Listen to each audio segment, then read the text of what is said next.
किसान भाइयों, मैं आज आपको जो है लिक्विड यूरिया और ये जो दानेदार यूरिया होता है दोनों के बारे में आज को जो है कंप्लीट एनालिसिस बताऊंगा कि दोनों में से हम लोग किसका प्रयोग करें तो हमको अच्छा और ज्यादा फायदा मिलेगा उसके बारे में। तो वीडियो को आप जो है शुरू से अंत तक देखिए, सारा डिटेल आपको मिल जाएगा और आपको जो है ये जीवन भर काम आने वाला है। सबसे पहले जो मैं आपको बता दूं, जो इक्को का जो नैनो यूरिया है वह विश्व में पहला यूरिया है जो नैनो यूरिया के फॉर्म में है और इक्को ने इसको बनाया है और इसका पैटर्न किया है। मतलब कि पूरे विश्व में अभी कोई भी देश के पास जो है नैनो यूरिया नहीं है, भारत में पहली बार जो है इसको बनाया गया है। अब जो हम लोग बात करते हैं, जो हम लोग परंपरागत यूरिया जो देते हैं, जो कि दानेदार यूरिया आता है। यूरिया मैं आपको बता दूं नाइट्रोजन का सबसे हाईएस्ट सोर्स है, मतलब कि उसमें 46% नाइट्रोजन होती है और कोई भी ऐसे जो है फर्टिलाइजर नहीं है जिसमें 46% तक का नाइट्रोजन हो। मतलब कि जो नाइट्रोजन का सबसे अच्छा और उत्तम सोर्स है वो है यूरिया।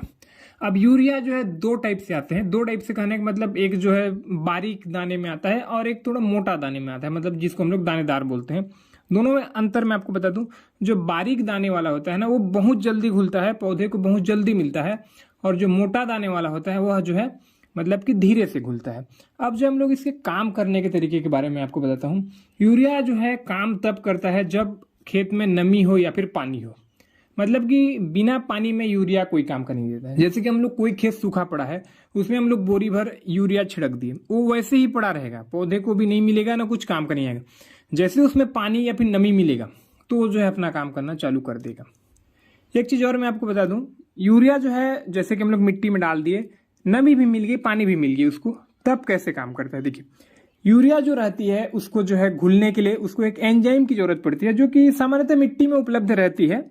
वो मिट्टी में उपलब्ध भी रहती है, फसल के अवशेष किसी न किसी माध्यम से उसको जो है वो एंजाइम मिल जाता है। जैसे ही उस एंजाइम के साथ उसकी प्रक्रिया होती है तो यूरिया जो है अमोनियम में बदलता है, फिर उसके बाद जो है जड़ के माध्यम से वो पूरे पौधे में फैल जाता है। अब हम बात करते हैं नैनो यूरिया की कैसे काम करते हैं, वो किस तरीके से फॉर्म बदलता है। देखिए, नैनो यूरिया जो होती है ना वो अपने फॉर्म को चेंज नहीं करता है। नैनो यूरिया कहने का मतलब जो नाइट्रोजन का एकदम छोटे से छोटा कण, बहुत छोटा कण होता है। तो क्या होता है कि जो पौधे के में कुछ छिद्र होते हैं, जैसे कि स्टोमेटा होती है और भी बहुत सारे छिद्र रहते हैं। तो जैसे हम लोग फसल में स्प्रे करते हैं तो जो छोटे छोटे कण रहते हैं नाइट्रोजन के, वो पौधे के स्टोमेटा या फिर अन्य छिद्र में बड़े आसानी से पौधे को मिल जाते हैं और वो जो है मतलब कि फ्लोएम के माध्यम से पूरे मतलब पौधे में वो फैल जाता है, बड़ा तेजी से फैलता है और जितना नाइट्रोजन पौधे को जरूरत है उतना लेता है, और अगर ज्यादा मात्रा में चली जाती है तो वह स्टोर रहता है, बाद में जो है वो अपना काम करते रहता है। तो ये जो है सामान्य यूरिया और लिक्विड यूरिया का काम करने का तरीका हुआ। अब हम लोग बात करते हैं कि अगर हम लोग लिक्विड यूरिया का प्रयोग करते हैं तो क्या हमको सामान्य यूरिया का प्रयोग करने की जरूरत नहीं है। देखिए, ऐसी बात नहीं है। इको खुद भी बोलता है कि अब जो बेसल डोज क्या रहता है कि जो फसल में देने का तरीका मैं आपको बता दूं, यूरिया का आधा जो है हम लोग मतलब कि बुआई के समय दे देते हैं, बिजाई के समय, बुआई के समय, और उसकी आधे का आधे मात्रा को जो हम लोग मतलब कि रोपाई के 25-30 दिन बाद देते हैं। उसके बाद उसके 25-30 दिन बाद हम लोग उसकी अगले डोज को देते हैं। तो मतलब कि यूरिया को हम लोग 3 भाग करते हैं और उस हिसाब से जो हम लोग फसल में देते हैं।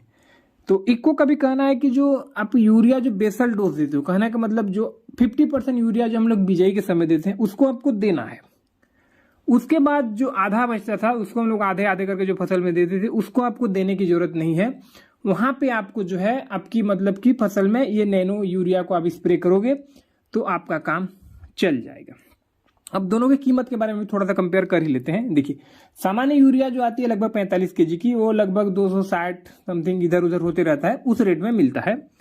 और इक्को का जो 500 ml की जो बोतल आती है वो लगभग 240 रुपये की उसका MRP रहता है, 240 रुपया में वो आपको मार्केट में मिलता है।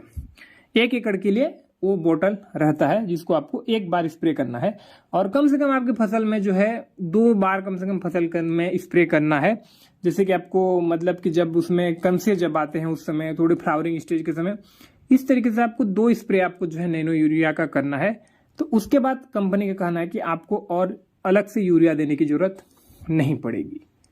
परसेंट की मैं आपको बता दूं तो जो सामान्य यूरिया में 46% होती है, इसमें 4% जो है नाइट्रोजन होती है।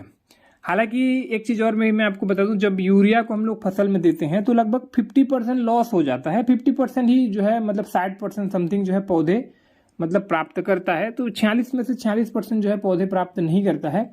और जब हम यूरिया डालते हैं तो कहीं ना कहीं मिट्टी को भी जो है थोड़ा सा वो डैमेज करता है, उसकी जो मतलब रासायनिक प्रक्रिया जो रहती है उससे मिट्टी पानी भी डैमेज होते हैं, और इससे जो है मिट्टी पानी की डैमेज होने की मतलब की समस्या नहीं आएगी।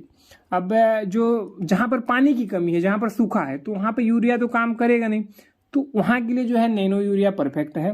और जहां पानी भी है वहां भी आप स्प्रे कर सकते हैं, लेकिन इसका जो रिजल्ट रहेगा सामान्य यूरिया के मुकाबले अगर आप कंपेयर करोगे तो, क्योंकि परसेंट में कहीं ना कहीं कम होने के चलते जो है आपको इतना अच्छा रिजल्ट नहीं दिखेगा। आप जैसे ही डालेंगे तो आपको अच्छा हरापन भी दिखेगा, लेकिन कुछ दिन बाद कमी आएगी, फिर आपको स्प्रे करना पड़ेगा। तो इस तरीके से कहीं ना कहीं इसमें जो है कम ज्यादा तो रहेगा, वो किसान उसको समझता ही होगा। तो आप अपने हिसाब से जो है डिसीजन ले सकते हैं कि आपको नैनो यूरिया का प्रयोग करना चाहिए कि सामान्य यूरिया का।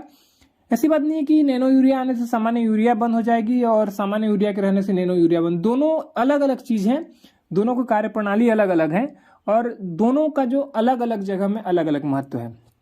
तो आप अपने हिसाब से जो है डिसीजन ले सकते हैं। फिलहाल आज की वीडियो में बस इतना ही। नए हैं तो हमारे चैनल को सब्सक्राइब जरूर करिएगा, क्योंकि इसमें खेती संबंधित इस तरीके से जानकारी आते रहते हैं।